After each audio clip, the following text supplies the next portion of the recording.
Ladies and gentlemen, the President of the United States and the Chancellor of the Federal Republic of Germany.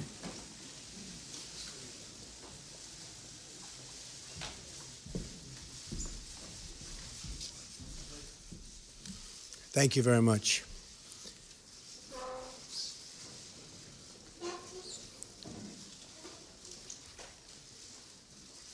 Chancellor Merkel, it is a great honor to welcome you to the People's House, the White House. Our two nations share much in common, including our desire for security, prosperity, and peace. We just concluded a productive meeting with the German and American companies to discuss workforce development and vocational training, very important words. Germany has done an incredible job training the employees and future employees and employing its manufacturing and industrial workforce. It's crucial that we provide our American workers with a really great employment outlook. And that includes making sure that we harness the full potential of women in our economy. My administration is in the process of rebuilding the American industrial base. A stronger America is in the interest, believe me, of the world as a whole. I reiterated to Chancellor Merkel my strong support for NATO, as well as the need for our NATO allies to pay their fair share for the cost of defense. Many nations owe vast sums of money from past years, and it is very unfair to the United States. These nations must pay what they owe. During our meeting, I thanked Chancellor Merkel for the German government's commitment to increase defense spending and work toward contributing at least 2% of GDP. I want to thank the Chancellor for her leadership in supporting NATO and its efforts in Afghanistan. This has come at significant cost, including the lives of over 50 German soldiers whose sacrifice we greatly honor. I also appreciate Chancellor Merkel's leadership, along with the French president, to resolve the conflict in Ukraine, where we ideally seek a peaceful solution.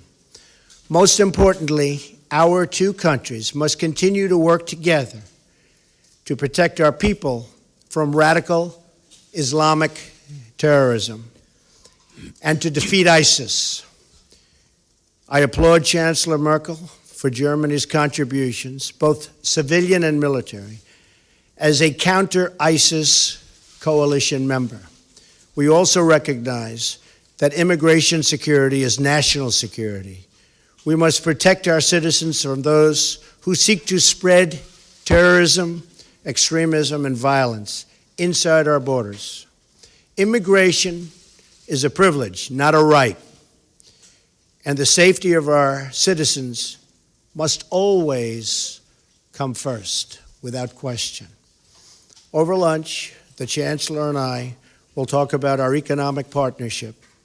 We must work together towards fair and reciprocal trade policies that benefit both of our peoples. Millions of hardworking U.S. citizens have been left behind by international commerce, and together we can shape a future where all of our citizens have a path to financial security. The United States will respect historic institutions, and we will also recognize the right of free people to manage their own destiny. The close friendship between America and Germany is built on our shared values. We cherish individual rights, we uphold the rule of law, and we seek peace among nations. Our alliance is a symbol of strength and cooperation to the world. It is the foundation of a very, very hopeful future. Thank you. Sehr geehrter Herr Mr. President, ladies and gentlemen, it is a great pleasure and privilege to be here today in the White House together with President Donald Trump and have a first personal one-on-one meeting and an exchange of views. In the period leading up to this visit, I've always said it's much, much better to talk to one another and not about one another, and I think our conversation proved this. We talked about the international situation. We talked about also apprenticeship programs when we met with CEOs and apprentices around a round table. As regards the shared interests that we have, let me look back into the past. We, the Germans, owe a lot to the United States of America, particularly as regards the economic rise of Germany. This was primarily due to the help through the Marshall Plan. We were also able to regain German unity after decades of the United States standing up for this together with other allies and standing by our side during the period of the Cold War. And we are very gratified to know that today we can live in peace and freedom as a unified country due to that. So I was gratified to know that the President underlined how important he thinks NATO is. NATO is of prime importance for us, and it was not without very good reason that we said during our summit meeting in Wales that also Germany needs to increase its expenditure. We committed to this 2% goal until 2024. Last year we increased our defense spending by 8%, and we're going to work together again and again on this. And we said that obviously defense and security has a lot of different assets and facets to it. On the one hand, it's supporting missions in Africa, for example. It's also promoting development assistance, but it's also helping missions in Africa, for example, in trying to stand up for their own safety and security. We continue to be in conversation. What was important for us today was that we were able to talk about Afghanistan, talk about what, as the President quite rightly said, the continuing mission of Germany in Afghanistan. I am very glad that the United States are intending to continue to commit to the Afghan mission as well. Together we fight against Islamist terrorism. Germany is going to step up its work and is going to continue its work in Afghanistan and also in Syria. We're going to monitor the situation there very closely. We're going to work on political solutions in Syria, but also in Libya, what we talked about. I am very gratified to know that the American administration and also the President personally commit himself to the Minsk process. We need to come to a solution of this problem. There has to be a safe and secure solution for Ukraine, but the relationship with Russia has to be improved as well. Once the situation there on the ground is clarified, Minsk is a good basis, but unfortunately we haven't made yet the headway that we want to, but we are going to work together with our experts in the next few months to come on this issue. I am also here in my capacity as G20 President. You know that we will be hosting the G20 the G20 summit, this year, and I'm very pleased that the President has committed to attending this summit. We're going to talk at some length over lunch about the issues. We say trade has to be rendered fairer. There has to be a win-win situation. We can talk about the details of that. We've already seen today when we had an exchange with our CEOs and also with our apprentices what sort of potential we can tap, what sort of potential our two economies have. It's very moving to see, particularly meeting with these young people, what sort of work towards the future is being done by our companies there. So particularly in this period where we're transiting from traditional manufacturing to Industry 4.0, capacity building, skills are so important, incidentally, not only for young people, but also for those who maybe have lost their jobs and need to be reskilled in order to find a job again. And that is an issue I know is very important for you here in the United States, but it's also important for us in Germany. So I can say there are a number of issues where we will continue to cooperate very closely on the level of our experts, but also on our level.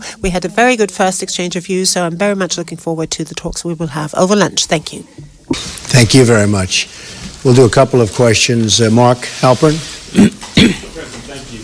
A lot of Americans now have anxiety, like 8 years ago, as the government here debates what to do about health care. So I'm wondering if you can tell people what your bottom lines are, what's non-negotiable. You talked in the past about saying no one should be denied health insurance if they can't afford it. You talked about no. The gentleman needs to use a microphone. Are those your part of your bottom line? Would you veto any piece of legislation that violated those? Madam Chancellor, if I could ask you. President Trump's got a different style than most recent past U.S. presidents. I'm wondering what you think of that style. If you think it's good for the world, or if you've got any reservations. Thanks, both. Thank you, Mark. We just have a really wonderful group of people meeting later. We met with 12 pretty much no's in Congress. You saw that a little while ago, and they went from all no's to all yeses. And we have a lot of yeses coming in. It's all coming together. We're going to have great health care. It's going to be passed, I believe, I think substantially and pretty quickly. It's coming together beautifully. You have the conservative groups, you have other groups, everybody wants certain things. In the end, we're going to have a great health care plan. Now, I have to tell you that Obamacare is a disaster. It's failing. I was in Tennessee. We had a tremendous crowd the other night, and they have half of the state is uncovered. The insurance companies have left, and the other half has one insurance company, and that'll probably be bailing out pretty soon also. They have nobody. You have many states where they have one, and you have a lot of places now where they'll have none. Obamacare will fail. It will fold. It will close up very, very soon if something isn't done. I've often said politically the best thing I can do is absolutely nothing. Wait 1 year, and then even the Democrats will come say, please, please, you got to help us. But it's not the right thing to do for the people. We have a great plan. We have a plan that's getting more and more popular with the Republican base, with the conservative base, and with people generally. The press has covered it very inaccurately. People are truly covered well, and I think it's going to be something that's going to be a model to be looked upon. I'll tell you after we're finished.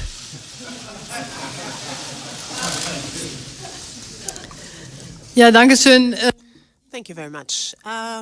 Well, I'm here as Chancellor of the Federal Republic of Germany. I represent German interests. I speak with the President of the United States who, stands up for, as is right, American interests. That is our task, respectively. And I must say that I was very gratified to know the very warm and gracious hospitality with which I've been received here. We held a conversation where we were trying to address also those areas where we disagree, but to try to bring people together, try to show what is our vantage point, what is the American vantage point, and then try to find a compromise which is good for both sides, because we need to be fair with each other.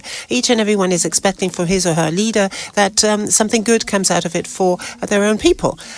For Germany, I can say, well, people are different. People have different abilities, have different characteristics, traits of character, have different origins, have found their way into politics along different pathways, that is diversity, which is good. Sometimes it's difficult to find compromises, but that's what we've been elected for.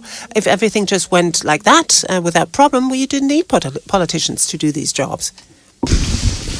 Frau Dunz. Ms. Dunz, please. Christina Dunz from the German press agency. Madam Chancellor, given the experience of the GDR, you are always saying that you are so confident that walls can fall also. For how dangerous do you think this isolationist policy of the U.S. president is, what with the import tariffs that he plans, and also with the fact that he doesn't think the EU doesn't deal with the EU in a very respectful way? And Mr. President, America first, don't you think that this is going to weaken also the European Union? And why are you so scared of diversity in the news and in the media, that you speak so often of fake news, and that things, after all, in the end cannot be proven? For example, the fact that you have been wiretapped by Mr. Obama. Nice, friendly reporter. Well, first of all, I don't believe in an isolationist policy, but I also believe a policy of trade should be a fair policy. And the United States has been treated very, very unfairly by many countries over the years, and that's going to stop. But I'm not an isolationist. I'm a free trader, but I'm also a fair trader. And our free trade has led to a lot of bad things happening. You look at the deficits that we have, and you look at all of the accumulation of debt. We're a very powerful country. We're a very strong country. We'll soon be at a level that we perhaps have never been before. Our military is going to be strengthened. It's been depleted. But I am a trader. I am a fair trader. I am a trader that wants to see good for everybody worldwide. But I am not an isolationist by any stretch of the imagination. So I don't know what newspaper you're reading, but I guess that would be another example of, as you say, fake news. Also ich möchte es einfach mal so. Well, allow me, if I may, to put it in the following terms. We haven't yet had time to talk at a great length about economic issues, but I would say that the success of Germany in the economic area, but also on security and peace, that the success of Germans have always been one where the German success is one side of the coin, and the other side of the coin has been European unity and European integration. That's something of which I'm deeply convinced, and I'm not only saying this back home, I'm saying this here, I'm saying it in the United States and also here in Washington in my talks with the President. Secondly, I believe that globalization ought to be shaped in an open-minded way, but also in a very fair way. Freedom of movement within the European Union, for example, is a very important element of our economic progress, of peace, has been for many, many decades. The European countries for many, many centuries waged wars against each other. We have to protect our external borders and there we have to work on the basis of mutual interest with our neighbors. Migration, immigration, integration has to be worked on. Obviously, traffickers have to be stopped, but this has to be done by looking at the refugees as well, giving them opportunities to shape their own lives where they are, help countries who right now are not in an ability to do so, sometimes because they have civil war. I think that's the right way of going about it, and this is obviously what we have an exchange of views about. But my position is the one that I've just set out for you. I might add that we have many plants and factories coming back into the United States. Many jobs are coming back to Michigan, to Ohio, to Pennsylvania, to a lot of places where they were losing jobs. And we will have a different policy, but it's going to be a great policy for not only the United States, but a great policy worldwide. And I look very much forward to it. Kevin Cerulli.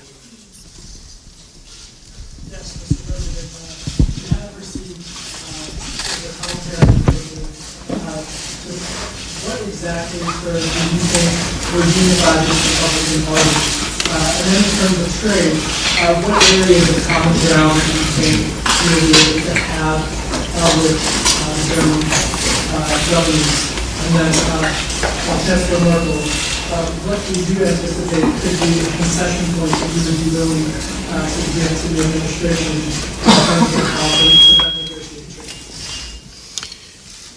Well, Kevin, I think we have a very unified Republican Party. After all, we have the presidency, we have the House, we have the Senate, and we're getting along very well, I will tell you. And if you were at the meeting that I just attended, where we took 12 no's or semi-no's, no yeses, and within a short period of time, everybody was very much on board, and a commitment to vote yes.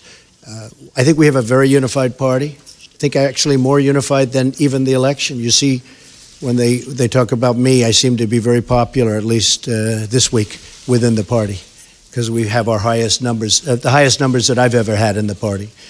So I think there's a great unification. Healthcare is a very, very difficult subject. It's a very complex subject, and it's a subject that, goes both ways. You do something for one side, and the other side doesn't like it. But it's really something that's come together very well, and I think it's going to be very, very popular, extremely popular. On trade, with Germany, I think we're going to do fantastically well. Right now, I would say that the negotiators for Germany have done a far better job than the negotiators for the United States. But hopefully we can even it out. we don't want victory, we want fairness. All I want is fairness. Germany's done very well in its trade deals with the United States, and I give them credit for it. And I can speak to many other countries. I mean, you look at China, you look at virtually any country that we do business with, it's not exactly what you call good for our workers. I mean, you look at the horrible NAFTA transaction. NAFTA has been a disaster for the United States. It's been a disaster for companies, and in particular, it's been a disaster for the workers. A lot of the companies just moved. But the workers are strewn. It's probably the reason I'm standing here. Maybe number one, that, and maybe the military. Building up our military, which we will do, and we will be stronger than ever before, and hopefully not have to use it. But we will be stronger, and perhaps far stronger than ever before. But it's probably the reason I'm here, is when you talk about trade. So I think that we are going to be a very different country. I think we're going to have great values. But in terms of our military, it's going to be much stronger, and our trade deals are going to be good, solid deals, not deals that lead to closing plants and tremendous unemployment. Okay? Thank you. Yes, ma'am. Wenn wir über When we speak about trade agreements, then the European Union is negotiating those agreements for all of the member states of the European Union. But obviously, there's also input by the member states. They bring to the table what's important to them. We have underlined as German business community, and have made the experience that any kind of agreement that we have concluded, for example, at the very latest with South Korea, brought us more jobs, actually. People were very much concerned about losing jobs, for example, the automotive industry. But in the end, it turned out, particularly as regards South Korea, in the end, it turned out that both sides benefited. And I think it's only fair. That's the purpose of concluding agreements, that both sides win.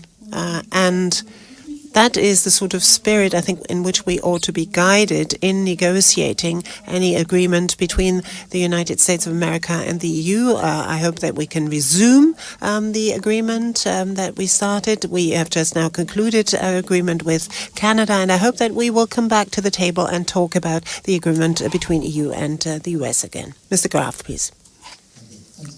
Thank you. Ansgar Graf from Die Welt. Madam Chancellor, a question addressed to you. Today, we're talking about trade. The President in the past always said that he doesn't like multilateral trade agreements, but prefers bilateral trade agreements. Do you think, from the EU's point of view, TTIP is a bilateral agreement with Washington on one side, the EU on the other side? Now, is the problem maybe that America, the President of the United States, and the Europeans have a basically different understanding of what the EU is all about? That's my question addressed to you. And, Mr. President, my question addressed to you, if I may. Rejected White House claims that the alleged wiretapping on you, on the Trump Tower, on Trump Organization, or on members of your campaign was that British intelligence was either responsible for it or involved in it. After these claims are rejected, what is your take on that? Are there other suspects, or do you think it was a mistake to blame British intelligence for this? And by the way, my second question, are there from time to time tweets that you regret in hindsight? Very seldom. Very seldom. Very and seldom. you would have, so you never would have Very wished seldom. not to have Probably tweeted wouldn't be here something. right now, but so very seldom. We have a tremendous group of people that listen, and I can get around the media when the media doesn't tell the truth, so I like that. As far as wiretapping, I guess, by this past administration, at least we have something in common, perhaps.